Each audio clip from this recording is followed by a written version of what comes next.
lihtne. Kui üks meie grupi liige ütles selle peale kohe, et aga kuhu need inimesed tulevad? Me võime rääkida, et maal on tore ja stressivaba, aga kui pole maa, kuhu sa oma maja teed?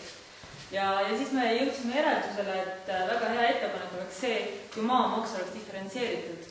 Et väga paljud linnakodanikud, kes omavad väga palju maad ja need on söötis maad, seda ei kasuta mitte keegi, et maksu lihtsalt tõsta. Tegelikult ta vaadatab pigem müür maa inimesele, kes tuleb ja selle väga hästi ära kasutab, kui see, et ta hoiaks seda lihtsalt niisama enda käes paremate aegade või ükskõik mille nimel.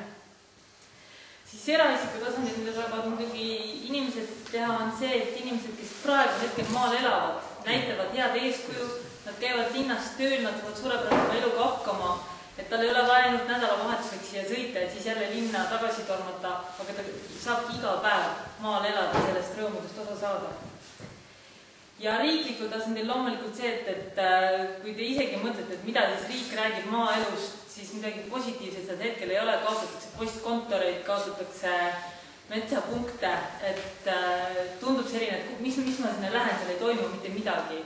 Et tegelikult riik peaks hoopis populariseerima ja tooma selle kui hea ja super hea alternatiivi linnaelule, kus on palju soodsam elada, kus on rongiliiklus toimub, kus toimub bussiliiklus, et see ratas hakkaks teistpidi tööle, et ei oleks see, et me kõik läheme linna, tekiks iha tulla maale, et inimesed saaksid aru selle väärtusest. Ning loomulikult veel ikka, mille juurde me kõik jõuame, et bürokraatia, et seda tuleks nagu oluliselt vähendada ja alates näiteks sellest, et maamaks ja igasugused toetused ja need liiguvad kiiremini. Suurepärane, aitäh!